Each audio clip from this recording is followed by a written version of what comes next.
Fin de la grève qui secoue le secteur de l'enseignement en Guinée. Une décision qui intervient après que le syndicat ait obtenu du gouvernement un accord sur ses principales revendications.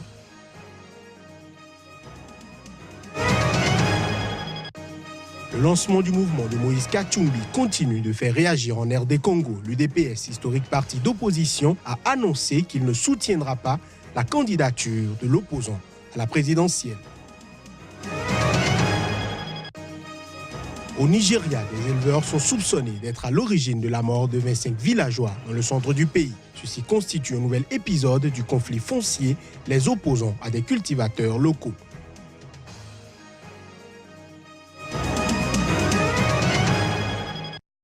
Voilà pour le titre. Bienvenue à tous et bonsoir. Le principal syndicat enseignant de Guinée a annoncé mercredi la fin de la grève qui paralysait les écoles du pays depuis un mois. Une décision qui intervient après avoir obtenu du gouvernement un accord sur ses principales revendications. Reportage.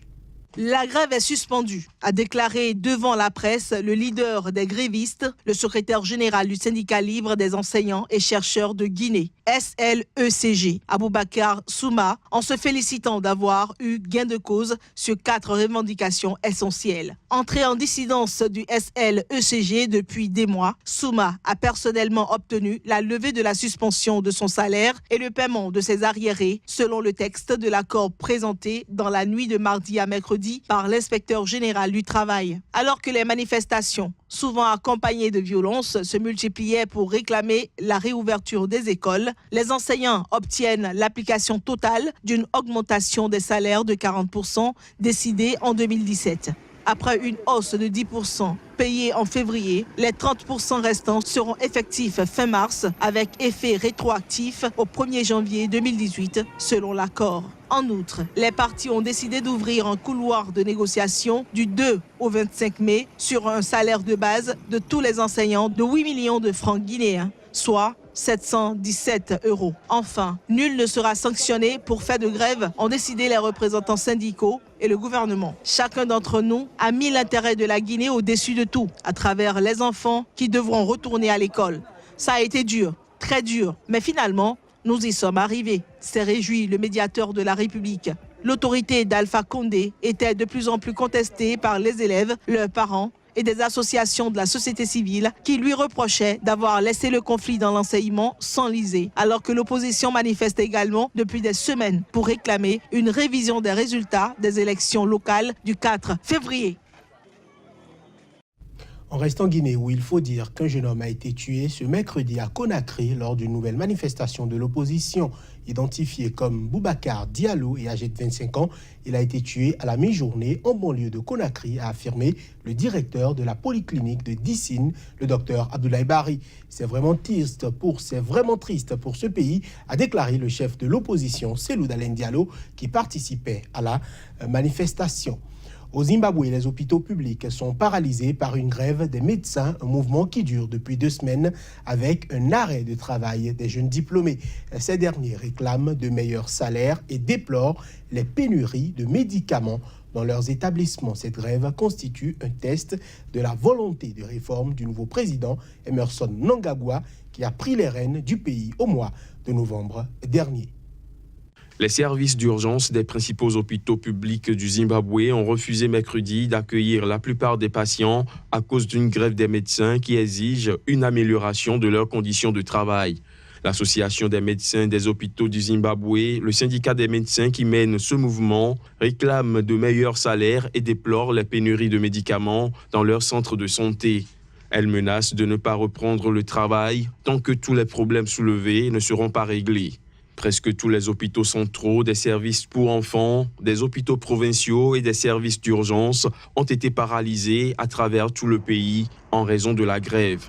Le mouvement de débrayage a débuté il y a 2 semaines par un arrêt de travail des jeunes pratiquants de la profession. Ils ont été rejoints mercredi par leurs aînés qui défendent les mêmes causes. Cette grève constitue un test de la volonté de réforme du nouveau président zimbabwéen Emmerson Mnangagwa qui a pris les rênes du pays au mois de novembre dernier. Le lancement du mouvement de Moïse Katumbi en Afrique du Sud continue de faire réagir en République démocratique du Congo. Le parti d'opposition historique, l'Union pour la démocratie et le progrès social, l'UDPS, a annoncé qu'il ne soutiendra pas la candidature de Katumbi à la présidentielle congolaise. L'opposant congolais en exil, Moïse Katumbi, a lancé son mouvement Ensemble pour le changement le 12 mars en Afrique du Sud. Pour le secrétaire général de l'Union pour la démocratie et le progrès social, UDPS, et président par intérim Jean-Marc Kaboun, le parti d'opposition historique congolais aura son propre candidat à la présidentielle. L'UDPS dit n'avoir rien contre l'idée d'un candidat unique pour l'opposition, mais pour Jean-Marc Kaboun, il devra forcément être issu de ses rangs. Nous ne craignons pas, affirme le président par intérim du parti. Mais cela étant, nous ne refusons pas aussi l'idée d'une concertation pour une candidature unique. Pour nous, à l'UDPS, nous estimons, avec tout ce que nous drainons comme popularité, étant un parti politique ancré même dans le peuple, de pouvoir présenter ce candidat unique de l'opposition. Donc, nous ne craignons rien. Nous pensons encore qu'il y a du temps, que ceux qui présentent leurs ambitions aujourd'hui, ils le feront. C'est une tactique politique, poursuit-il. Quand quelqu'un annonce sa candidature, il peut y renoncer aussi demain. Donc, c'est une tactique politique. Nous n'interdisons rien à personne. Mais quant à l'UDPS, nous sommes droits dans nos bottes. Nous pensons que devant un processus électoral transparent, nous ne pouvons pas trembler. L'UDPS annonce par ailleurs tenir son congrès les 30 et 31 mars prochains pour désigner, entre autres, le nouveau président du parti et le candidat de l'UDPS à la présidentielle. Une information qui fait grand bruit en Afrique du Sud. Il enquêtait sur des agressions sexuelles et viols, des faits dont auraient été victimes des dizaines d'élèves dans une école primaire de Soweto. Mais à la grande surprise, ce policier sud-africain est soupçonné d'avoir agressé sexuellement 2 fillettes. Les détails.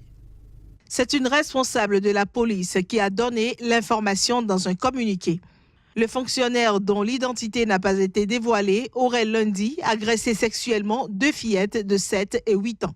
C'était lors d'une visite dans leur établissement destinée à préparer les élèves à leur prochain témoignage devant la justice. En effet, les 2 fillettes figurent parmi 87 élèves qui auraient été récemment abusés sexuellement par un agent de sécurité de leur école située dans le township de Soweto à Johannesburg. Le gardien de l'école est accusé de viol et agression sexuelle. La nouvelle a indigné toute l'Afrique du Sud et la communauté internationale. Le ministre régional de l'éducation du pays a jugé ces nouvelles allégations choquantes. Les enfants ont été victimes d'abus sexuels par 2 personnes différentes et une personne censée protéger des enfants a trahi leur confiance. Selon l'Alliance démocratique, le principal parti d'opposition, la police emploie dans ses unités spécialisées dans les violences sexuelles sur mineurs 57 personnes qui ont déjà été condamnées. Les viols sont des faits courants en Afrique du Sud. Les autorités en enregistrent une centaine par jour. Les victimes peinent à obtenir justice en raison notamment de l'attitude discriminatoire de la police, selon le Conseil sud-africain de la recherche médicale. Mesdames et messieurs, cette édition se poursuit. Au moins 25 personnes ont péri dans des violences entre les communautés Peul et Dogon dans le centre du Mali au cours de la semaine écoulée. C'est ce qu'a indiqué mardi un responsable de la principale association Peul de ce pays. Plus de précisions à travers cet élément. Les violences se multiplient depuis 2 années dans le centre du Mali entre Peul, traditionnellement éleveurs, et les ethnies Bambara et Dogon, pratiquant majoritairement l'agriculture. Au cours des 8 derniers jours, 25 Peuls ont été tués par des chasseurs Dogon qui ont des armes qu'on ne retrouve que dans le stock de l'armée régulière, a déclaré Abdoulaziz Diallo, président de l'association Tabital Poulakou, qui regroupe les communautés Peul du Mali. Aucun bilan officiel n'a été fourni par les autorités de Bamako, mais selon un élu du centre du Mali, s'exprimant sous le couvert de l'anonymat, ces affrontements ont fait des dizaines de morts de part et d'autre. Les conflits sont vraiment meurtriers dans les cercles de Koro et de Bankas, dans le centre. Les Dozo, chasseurs traditionnels, ont des armes de guerre. C'est la chasse à l'homme contre les Peuls, a déclaré cette source, disant craindre un début de guerre intercommunautaire. Le gouvernement malien et le gouverneur de la région ont pourtant formellement démenti avoir fourni des armes au groupe en conflit. Mais la situation est très complexe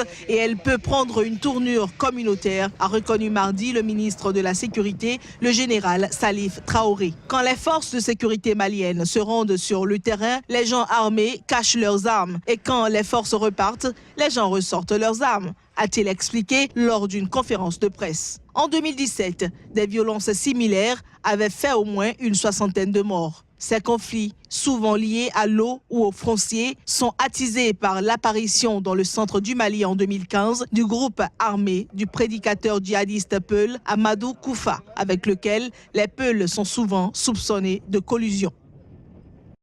Conflit toujours, cette fois-ci au Nigeria, où des éleveurs sont soupçonnés d'être à l'origine de la mort de 25 villageois dans le centre du pays. Ceci constitue un nouvel épisode du conflit foncier les opposant à des cultivateurs locaux. Les images.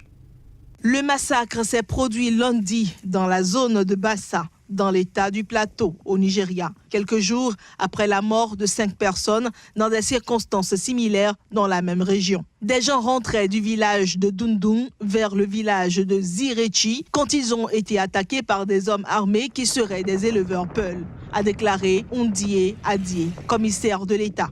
Je peux confirmer que 25 villageois ont été tués et 2 blessés. Des maisons ont aussi été brûlées par les agresseurs, a-t-il expliqué. La police n'a procédé à aucune arrestation, les assaillants ayant pu fuir avant son arrivée dans cette zone montagneuse. Le responsable policier a appelé au calme dans un conflit qui n'est pas nouveau et qui oppose des populations locales à des éleveurs Peul. Nous tentons de trouver une solution au problème, a-t-il ajouté. Le gouverneur du Plateau, Simon Lalong, a mis en cause des voyous qui profitent de conflits entre citoyens pour commettre des crimes et détruire des biens au nom d'une crise à caractère ethnique. Pour rappel, le Nigeria est pris depuis le début de l'année dans une nouvelle spirale d'affrontement du conflit ancien entre éleveurs nomades, le plus souvent des Peuls musulmans, et agriculteurs locaux, en majorité chrétiens, pour les droits de pâturage et les accès à la terre et à l'eau. L'État du Plateau se situe dans la région du centre séparant le sud majoritairement chrétien, du nord à prédominance musulmane. Pour finir, Angela Merkel a prêté serment pour son 4e mandat de chancelière allemande. C'était peu après un vote des députés qui lui ont accordé, après 6 mois d'imbroglio, une majorité plus étroite qu'anticipée. Signe de ces difficultés, Angela Merkel n'a obtenu lors du vote à bulletin secret qu'une courte majorité de 364 suffrages. Autrement dit, elle a eu 9 voix de plus que la majorité requise, mais surtout 35 de moins que les 399 élus conservateurs et sociaux-démocrates de sa coalition.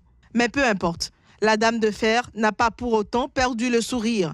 C'est sous les regards de sa mère âgée de 89 ans et de son mari qu'elle a prêté serment. La chancelière allemande a donc entamé mercredi son 4e mandat.